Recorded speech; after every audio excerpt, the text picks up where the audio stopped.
Kick back and have a sip. God is my co-creator and we make the truth. God is my co-creator and it's all around me now and all I see is living.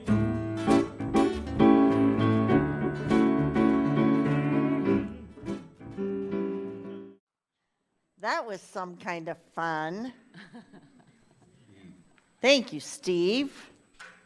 That's a little hike, to get up here from Lee's Summit, from the Unity Village area. So we had Steve up. Do you remember how many years ago it was? 3 or 4? Was it that? Gosh, I don't know. My wife teases me all the time because I think everything happened 2 or 3 years ago. Uh-huh. Yeah. No. So some time ago, Steve came up for his first visit, and of course I see him frequently when I'm at the Unity Village Chapel. And it's always such a joy to be here. This is a great center, and Brenda and Bill are awesome to be around. And always get a chance to spend some time with them, so this is a great trip for me. I always enjoy it. So. Thank you for coming up. And I'm sure that many of us realize that Nina and Tom first heard that song about 30 minutes ago. And so I just always love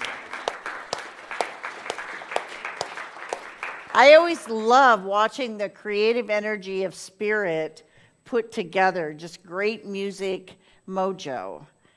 Literally, within minutes. It's like, okay, here's the, I don't know music language, but he says a couple things to her and she starts playing. He's like, yeah, that's it. And then Tom comes in, and so it's very cool. So I'm kind of excited, still anchoring myself. I mentioned last week that I begin a month-long sabbatical this week. So this is my last Sunday message for a month, which excites me quite a bit. As grateful as I am to be here, my heart is knowing that I'm yearning for 2 things in particular. And one of those 2 things has risen more and more in my awareness. One of those 2 things is family.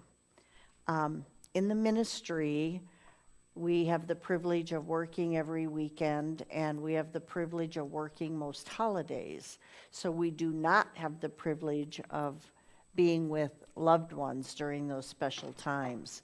So I have scheduled some time with 2 families that are very near and dear to my heart. And then in between those 2 road trips, I'll be able to have about another 5 days of silent retreat. So I'm just grateful that we have a board of trustees and that we have a congregation that not only understands the necessity of sabbatical, but also supports nourishing your minister. So I'm very grateful for that. In the meantime, let's talk about one of our 12 powers.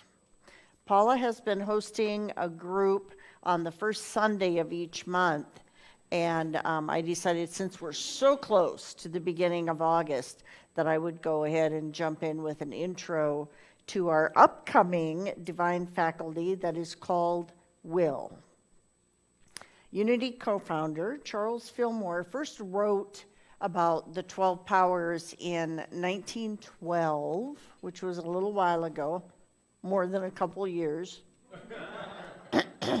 more like 5 or 6. And here's the premise. Every human being comes into this earthly plane fully possessing each of the 12 powers.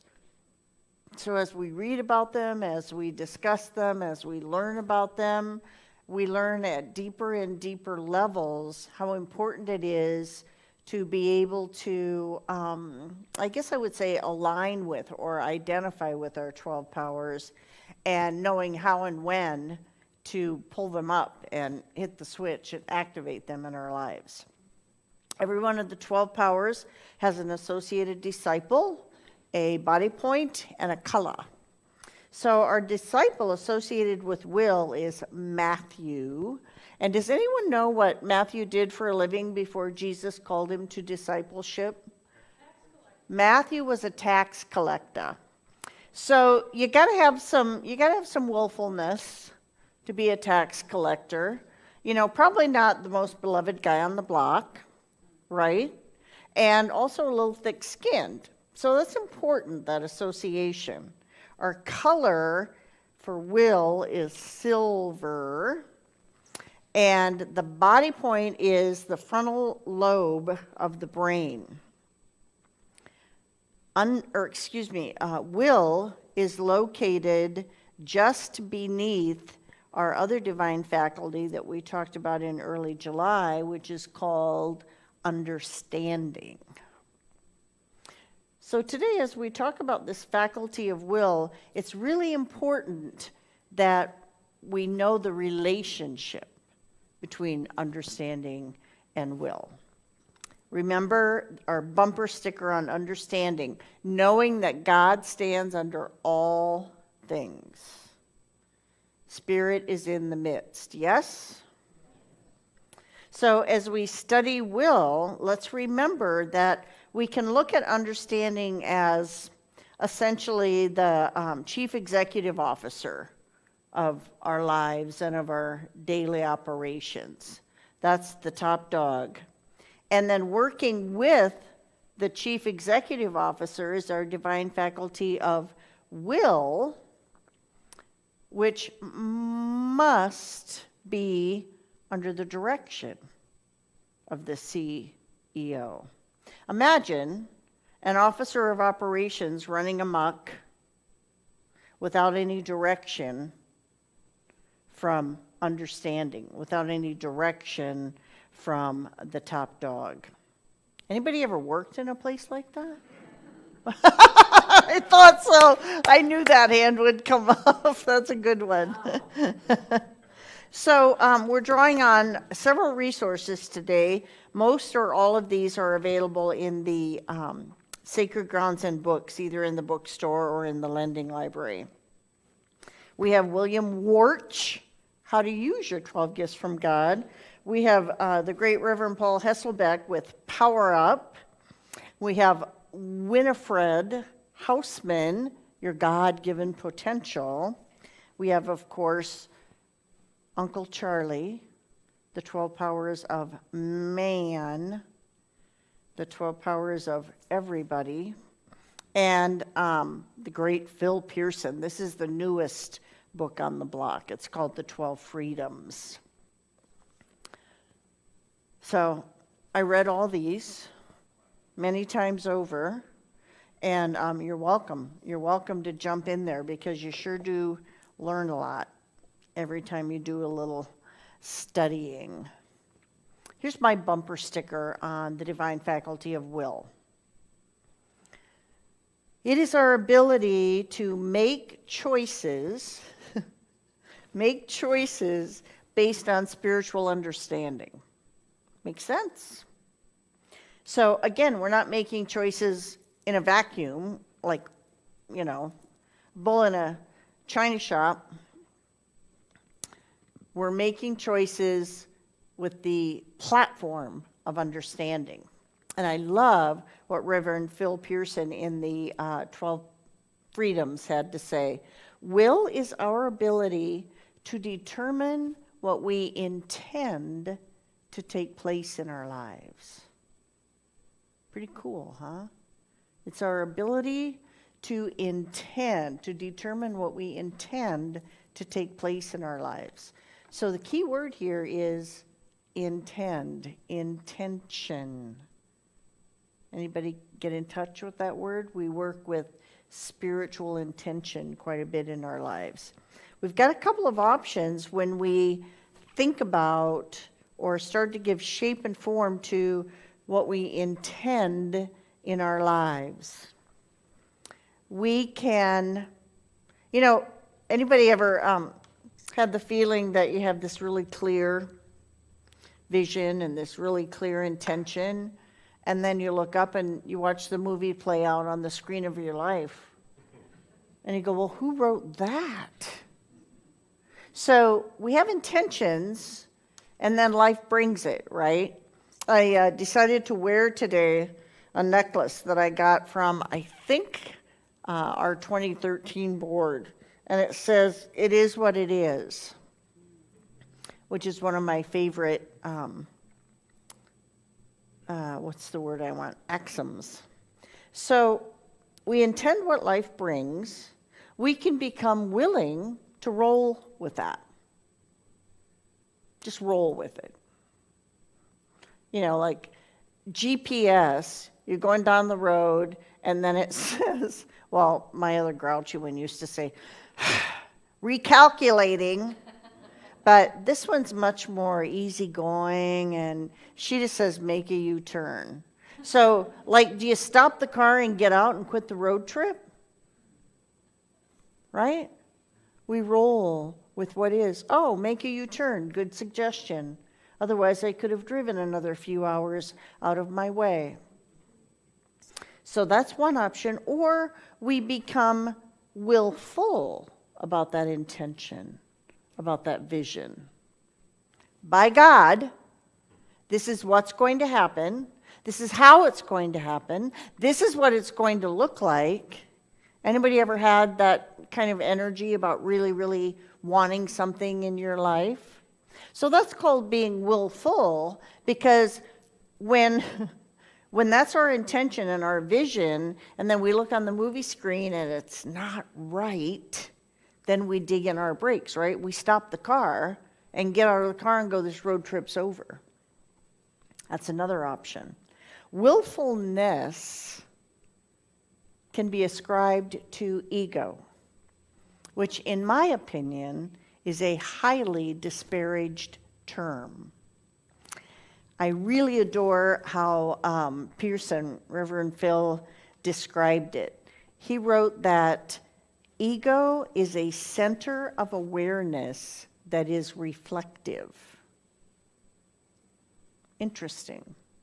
A center of awareness that is reflective. So think of will in terms of honing in on our ability to reflect on what it is, to check in with divine understanding, and to make choices from that vantage point. So this faculty of will isn't necessarily just about having less willfulness or having to, get rid of something. It's really about making choices in a more focused way. I love the way Fillmore wrote it. He made a remark that not everyone turns on understanding as the headlight for will. Isn't that a great visual? Again, we're back to the COO running amok, making of all these decisions and trying to carry things out, going against the flow because there isn't any understanding headlight going on. So as you may know, or some of us can imagine what that's like when we're operating will without understanding, it usually results in a circus ride. Lots of ups and downs and lots of recalculating. And I also appreciate what Warch in How to Use Your 12 Gifts wrote. He said, as he defines will, he says, it is my ability to be willing toward God. That resonates, right? My ability to be willing toward God. So we get there. We get to being willing toward God through surrendering some old ways of being. And that's different for every single one of us listening to this message. It can mean a myriad of changes. For some, it could have something to do with giving up control. For others, it might be the ability to let go of outcomes, rolling with what is, rolling with what life brings. Oh, and for probably more than just a few of us, it might involve releasing our mental management of what others think, particularly of us, what others think, what they say, and how they behave. Does anybody ever expend any energy on how someone else should be? I know I've done it a couple of times. Don't you think, Bill? Yeah. Yeah, so that's a lot of energy. And then here's another metaphor. Approaching life in that willful way, without the spiritual understanding headline on, approaching it in that willful way is really like stomping on the accelerator and the brake simultaneously, right? Like the fits and starts kind of feeling. Like I'm just really, well, or, when you're stuck and you keep spinning those tires and it gets deeper and deeper. So it's like we're expending so much energy and getting absolutely nowhere and so frustrated and looking at that movie screen and going, who writes this crap? So it's interesting to notice when we're living that way with the accelerator and the brake. So instead of digging in our heels on an idea or on a course of action, we could, just an option, we could become willing to consider other options. We could be willing to consider other ideas as they come up. Another way to think of willfulness is to say that we probably lack the courage to lean on Spirit, to depend on Spirit for meeting our needs. Ever think of that? Like, if it's only up to us, who or what else is there? I remember a magnet I had years ago that I loaned to a congregant, and it said, I can still visualize it perfectly. It says, "For peace of mind, I resign as master of the universe." Whew. So when we are being willful, I think we're simply forgetting to depend on Spirit to help drive the bus. Bill's favorite bumper sticker, God is my co-pilot. And it means that we're ignoring spiritual law. Yes? If we're depending on our own self, if we have our foot on the gas and the accelerator, frustrated and angry and hurt and depressed and desperate that life is going so poorly, it means that we're working the spiritual law in a very negative way.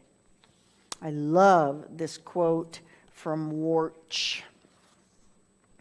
He says, "You can become anything that you are willing toward." That makes sense, right? I know we have many of us, particularly with a body, mind, spirit, nutrition program, are moving toward what they're willing to become. Instead of trying to escape from life challenges, none of us have ever done that. Instead of trying to escape from life's challenges, we can become more willing to grow into the greater good. Your challenges are not pointing out your weaknesses.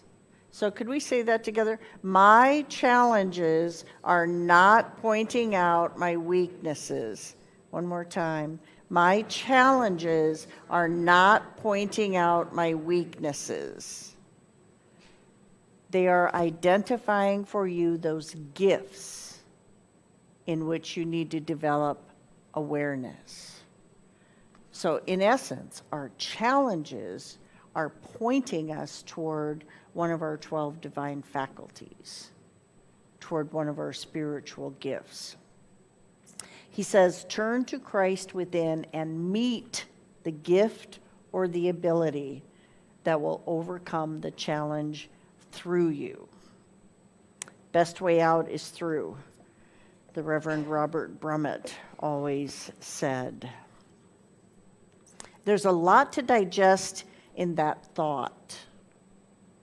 Because what he's saying is, a challenge isn't something to run away from. A challenge isn't something to resist. A challenge isn't something to fight with. It's something to move through. So we take our foot off the brake and we gently touch that accelerator as we are moving through these earthly life challenges. They challenge us mind, body, and spirit. They challenge us mind, soul, spirit. And by being willing to move through them, we have the opportunity to create more ease and grace in our lives. Has anybody noticed that? On how we're handling life's challenges, and that we actually have some input to the outcome of our level of suffering and our level of ease and grace. I mean, that's what we teach in Unity. We are co-creating with our higher power to create that. So our work is really to identify our challenges and then to turn within and facing those opportunities for greater spiritual awareness. What is mine to know? What is mine to learn? What is mine to do? It's likely that we all have been on both sides of the playing field when it comes to willingness. We've been in a position of imposing, either consciously or unconsciously, imposing our will on another. Yes? Anybody ever raise a child? We've been on the receiving end of someone's strong will. Yes? So Hausman cautions us to remember to go within and to get aware of when we're imposing. We've got our heels dug in. I want it my way. I want it this way. I want it a certain way. So to get aware when we're imposing our will on others, and to also notice when we are feeling imposed upon, remembering that we're not forced to submit. The spiritual thing to do in that case, and Hausman actually wrote a fair amount about this, and it really comes down to recognize what our boundaries are in allowing others to direct our lives. It reminds me of a conversation that I had with a congregant Friday. So we stand strong in the truth. No one and no thing is against me. Does anybody know that's true? I'm going to quit my job. Does anybody know that's true? I'm not sure about that. Stand strong in the truth. No one and no thing is against me. I know I had to remember it again this week, Tom.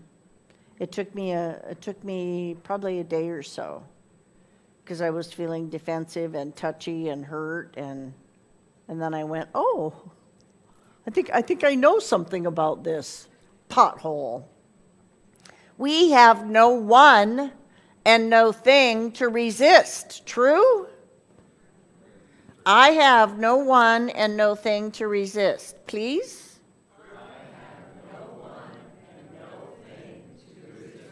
Wow, what freedom.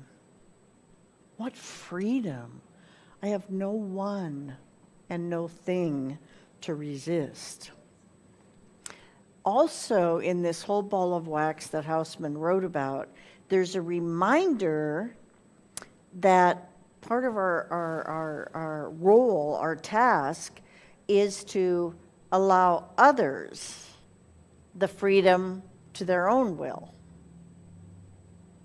That's big, right? Because we like it better when their will kind of lines up with how we like it. So, a lot of responsibility in this one. Let's move on to something that Hasselbeck wrote about, because he made an interesting point that I'm not really sure that I clarified for myself before. He makes a distinction between wisdom or judgment and will. And he says it this way: the ability of judgment discerns one thing from another. And then will is our ability to make the choice for one or the other. And Steve and I were talking earlier this morning, depending on our hard wiring, making choices can be a really, really, really, really, really, really tricky thing. Because if I choose the gray shirt, then that means I had to leave the green one and the pink one and the black one and the white one behind. And it's like, is this still the right choice? Was this choice okay? So depending on how we're wired, choices can get really tricky. So we've talked about will for several minutes now, and we haven't yet mentioned God's will, but we sang about it. Where's that song insert, BB? And I realized as I was singing the words to this song, I'm not so sure. Because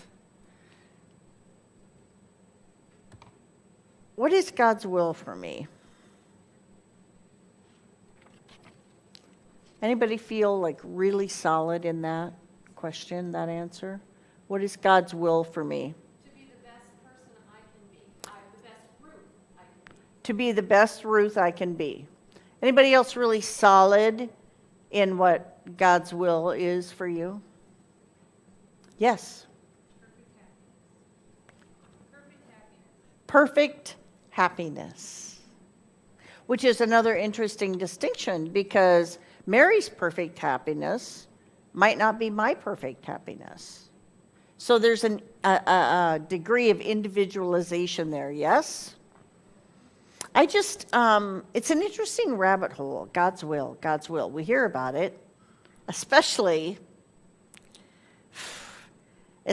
when like the stuff really hits the fan and brings us to our knees and we're crawling on the broken glass, and some well-meaning person looks at us and talks about God's will, and in that moment we might just wish we were armed.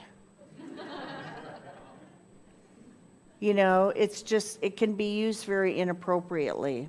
So I just leave that as a question on the table. What is God's will for me, for you, for us? Hausman really links divine will with God's will. She writes quite a bit about that, and I'm not so sure I line up with that. So, leaving it at a question, if there is such a thing as God's will, what does it have to do with the faculty of will? And Hasselbeck writes about this God's will thing, and he asks the questions. He said, we noticed a tendency on the part of some of our students to confuse the ability of will with what they call God's will. This kind of interpretation of God's will implies a separation, yes? An anthropomorphic God out there micromanaging our lives. When I think about how some people interpret God's will, I envision the puppeteer. The divine plan, or he says, in actuality, the will of God is non-specific for any of our lives or circumstances. This is one viewpoint from our Reverend Paul Hasselbeck. The divine plan is for each of us to make the very best choices to express the maximum amount of goodness, of Godness, and Christ consciousness that we can at our present level of awareness. Make sense? And he says, and we do this by using our ability of will. So, could be that our job is to re-educate or redirect the will And if there are some of us who aren't convinced that God has a will for us, I would reframe Hausman's idea about aligning with God's will in this way: that we teach our faculty of will to become more receptive to spiritual understanding. Back to that Fillmore metaphor. If I'm working my will in the dark without the headlight of spiritual understanding, I'm trying to think of an appropriate word. I'm lost. That's a good one. A 4-letter word. So rather than focusing on self-centered, on attachment to this movie must play out exactly the way I intend it, exactly the way I wrote it in my mind, or for some of us, willfulness is about going after merely materialistic pursuits. And here's the last quote from Hausman, God-Given Potential. This is around this idea of divine will and God's will. She says, one way or another, we are using our will. That makes sense, right? Consciously or unconsciously, on any level in between, we are using our will, our executive mind power, all of the time. We choose a course of action. We resist or resent. We submit or fight back. We aim high or we slide backwards. Right? And all of that is contingent upon our level of awareness. And one thing I like about Hausman's layout in her 12 Powers book is she always lists steps associated with activating each of the 12 powers. And I like to consolidate them because she has 7 steps for everyone, and I don't know, I like shortcuts. So first step, willingness. Become willing to God. I am willing to change thought and behavior habits. Ooh, here's a big one. I am willing to cease resistance. Willing to take my foot off the brake. How about that? Willing to take my foot off the brake. Second step, we have willingness, and then we have resolve. And she says, determine our intention and resolve to take the high road, guided by understanding. Resolve to take the high road, in other words, turn on the headlight of spiritual understanding. And I combine the next 2 steps, re-educate our thought and behavior habits, right? I always say awareness is 90% of the trip. Once we're aware of our potholes, of our thought habits, our behavior habits, then we have an opportunity for other choices if we're aware. So as we're re-educating our thought habits, we're seeking right obedience to understanding. Then surrender. Another highly disparaged term. We give up being willful, my way or not. I'm getting out of the car, taking my toys and going home. We give up being willful and we come into agreement with spiritual law, with divine understanding. And in this step of surrendering, remember a few minutes ago when we said, when we're being willful, we may not have the courage to depend on spirit. We may think it's all on our shoulders and it's all up to us. So when we're in this surrender phase, we're leaning into spirit and we're trusting that we're guided and directed in all areas of life. And she makes a clear point. Surrender is not a giving up. Get that? It's not the same as quitting or giving up. It is a positive action in which we turn within to the Christ nature, to divine nature, to divine mind, to higher power, however we relate to it and name it, source.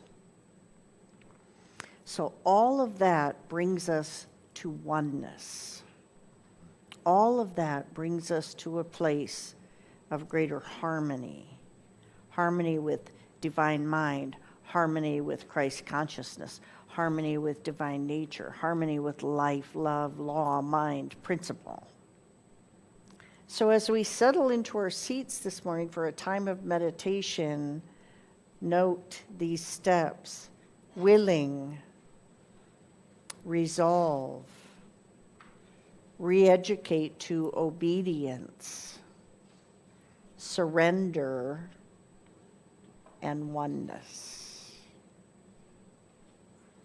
I am willing, fill in the blank. Whatever our pothole or speed bump or whatever particular spiritual hill that we're climbing right now, or whatever spiritual valley we're trying to find our way out of. I am willing to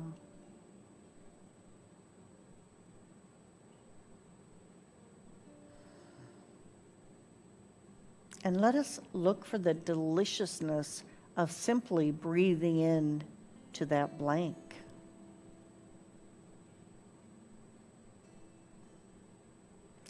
Because when we're willing to not know, when we're willing to be in the void, in the question, in the space, so much of the time it means that we are actually allowing and inviting divine direction to light our path.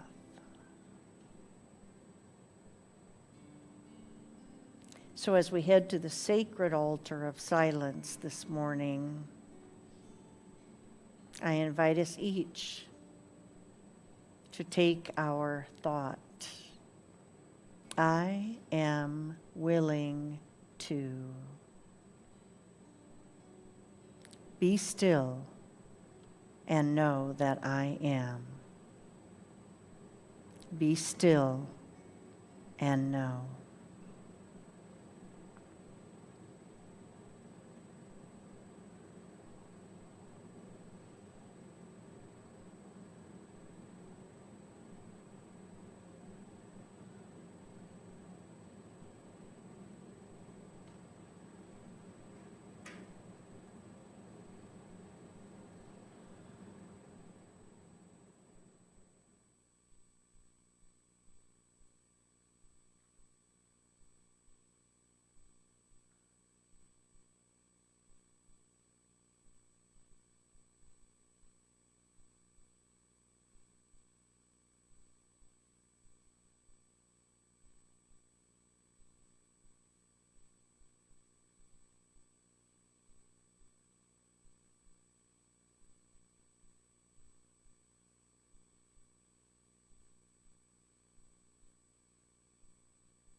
And so it is. And so we fully trust it is so.